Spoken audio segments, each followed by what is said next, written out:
Assalamualaikum warahmatullahi wabarakatuh. Pertama-tama terima kasih kepada dosen pengampu mata kuliah Pendidikan Kewarganegaraan yakni Ibu Neneng Pratiwi Zahra SHMH dan teman-teman yang mungkin akan menonton video ini di channel YouTube kami. Sebelumnya perkenalkan nama saya Rival Pamualif dan teman saya. Perkenalkan nama saya Andi April Juman dan teman saya. Perkenalkan nama saya Ramadan Awaludin. Perkenalkan nama saya Muhammad Abdul Kamil. Perkenalkan nama saya Muhammad Abdul Jawad. Baik, untuk mempersingkat waktu, mari kita mulai presentasi kali ini yang berjudul Negara Hukum dan Implementasinya di Indonesia. Pertama, pengertian negara hukum. Negara hukum merupakan bentuk pemerintahan yang didasarkan pada aturan hukum, bukan kekuasaan absolut. Konsep Rechtsstaat dalam tradisi Eropa kontinental dan rule of law dalam sistem common law memiliki tujuan yang sama, yakni menjamin keadilan dan kepastian hukum dalam masyarakat.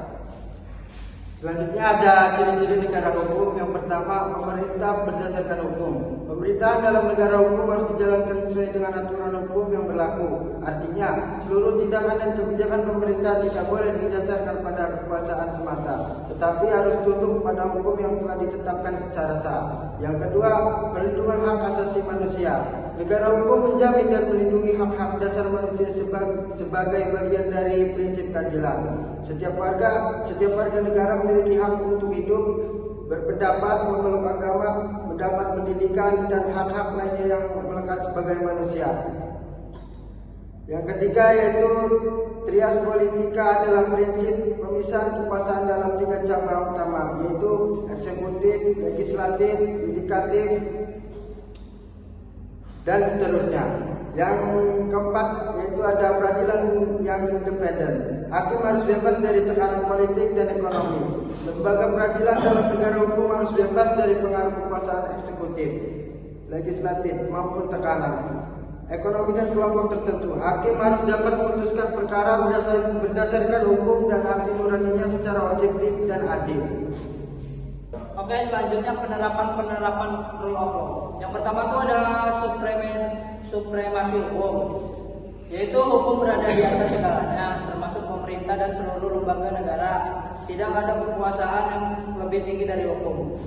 Prinsip ini menekankan bahwa setiap kebijakan dan tindakan harus didasarkan pada hukum, bukan pada kekuasaan absolut atau sepihak. Yang kedua itu ada persamaan di depan hukum. Semua warga negara tanpa terkecuali memiliki kedudukan yang sama di mata hukum. Artinya hukum berlaku adil dan tidak diskriminatif terhadap siapapun, baik itu rakyat biasa, pejabat maupun orang yang memiliki kekuasaan atau kekayaan. Tidak ada keistimewaan dalam negara hukum.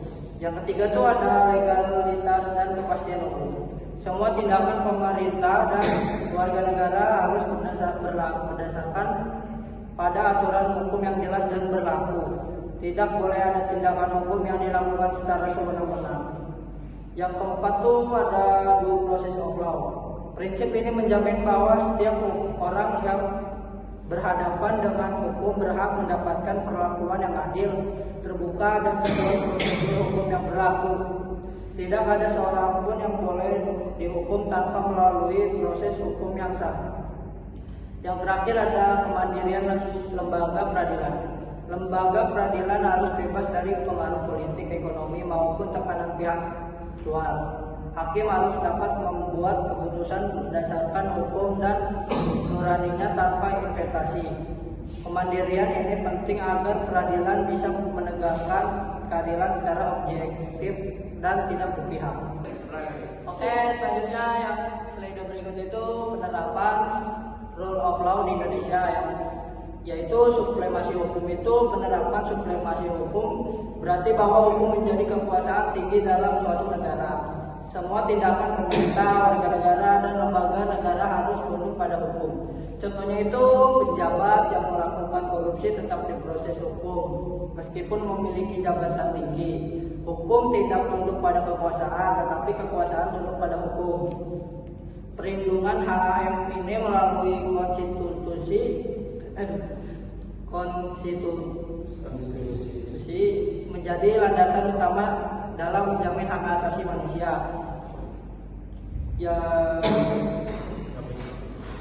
Dalam penerapan rule of law, negara wajib memastikan bahwa hak-hak seperti kebebasan pendapat, hak hidup, dan kebebasan beragama diakui dan dilindungi. Yang kedua itu ada kemandirian peradilan. Rule of law hanya dapat berjalan jika peradilan bebas dari campur tangan eksekutif atau kekuatan lain. Penerapan terlihat dari sistem rekrutmen hakim yang independen, anggaran peradilan yang otonom, dan penjaminan tidak adanya tekanan terhadap keputusan hakim. Contohnya itu penerapan adalah etika hakim memutus perkara besar seperti pelanggaran HM atau kasus korupsi tanpa takut kehilangan jabatan. Yang selanjutnya itu ada persamaan di depan hukum. Semua orang tanpa memandang jabatan, kekayaan, atau status sosial harus diperlakukan sama oleh hukum. Penerapan bisa dilihat dari proses hukum terhadap pejabat negara yang melanggar hukum, diadili secara terbuka seperti warga negara biasa.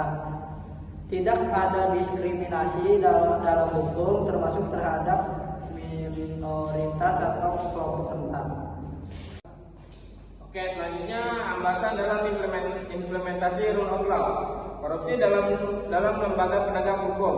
Korupsi di kepolisian, kejaksaan, dan lembaga peradilan merusak kepercayaan publik terhadap sistem hukum. Penegakan bisa dibeli. Ini melemahkan prinsip equality before the law dan due process of law.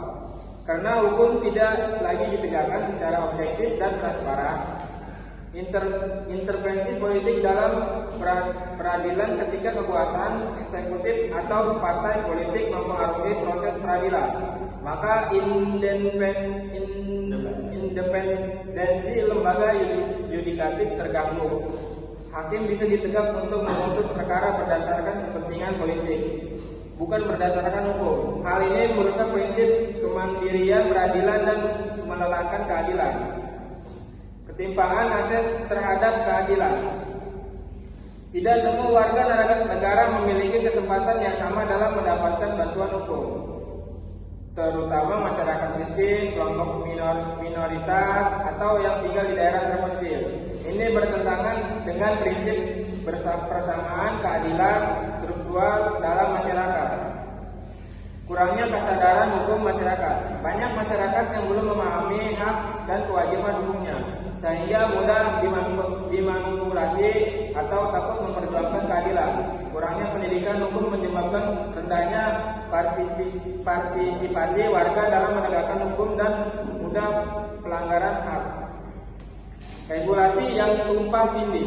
Banyaknya undang-undang dan peraturan yang saling bertentangan atau tidak sinkron menyebabkan kebingungan dalam penerapan hukum. Hal ini membuat proses hukum lambat, membuka celah bagi manipulasi hukum, dan mengganggu kepastian hukum. Oke, selanjutnya kita lanjut ke slide 6 ya. Slide 6 itu strategi penguatan negara hukum di Indonesia. Strategi penguatan hukum di Indonesia ini ada terbagi beberapa bagian. Yang pertama itu adalah reformasi kelembagaan. Reformasi ini bertujuan memperkuat integritas dan profesionalisme lembaga penegakan hukum seperti kepolisian, kejaksaan, dan peradilan. Reformasi bisa dilakukan dengan memperbaiki sistem rekrutmen, pengawasan internal, transparansi anggaran, serta sanksi tegas terhadap pelanggaran hukum di internal lembaga. Keduanya adalah memastikan lembaga-lembaga ini bebas dari korupsi, nepotisme, dan pengaruh politik. Yang kedua ada penguatan pendidikan dan budaya hukum. Masyarakat yang sadar hukum adalah fondasi dari negara hukum. Pendidikan hukum perlu diperluas sejak usia dini, baik di sekolah maupun melalui media publik, agar masyarakat memahami hak dan kewajibannya. Selain itu, ada budaya hukum juga harus dibangun, di mana masyarakat menjunjung nilai keadilan, ketaatan pada aturan, dan keberanian melapor jika terjadi pelanggaran hukum. Selanjutnya ada harmonisasi regulasi. Banyaknya aturan yang saling tumpang tindih atau bertentangan perlu diselaraskan agar menciptakan kepastian hukum. Harmonisasi regulasi dilakukan dengan merevisi, mencabut, atau menyederhanakan peraturan-peraturan yang tidak relevan atau menimbulkan kebingungan. Proses ini juga memastikan bahwa semua peraturan sejalan dengan konstitusi dan prinsip hak asasi manusia. Misalnya ada peningkatan akses terhadap keadilan. Strategi ini bertujuan agar seluruh lapisan masyarakat, termasuk kelompok rentan dan miskin, dapat memperoleh bantuan hukum yang layak. Caranya bisa melalui penyediaan bantuan hukum gratis, pembentukan pos bantuan hukum di daerah terpencil, dan digitalisasi layanan hukum. Ini penting untuk menjamin bahwa semua warga benar-benar diperlukan setara di hadapan hukum. Yang terakhir ada partisipasi publik dalam pengawasan hukum. Masyarakat memiliki peran penting dalam mengawasi pelaksanaan hukum dan kinerja lembaga negara.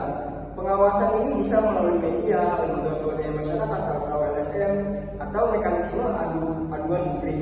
Semakin aktif masyarakat dalam mengawasi dan menyuarakan ketidakadilan, maka semakin kuat kontrol terhadap kekuasaan dan semakin besar peluang untuk memperkuat negara hukum. Baik, kesimpulannya, prinsip-prinsip rule of law secara normatif telah diterapkan dalam sistem hukum Indonesia.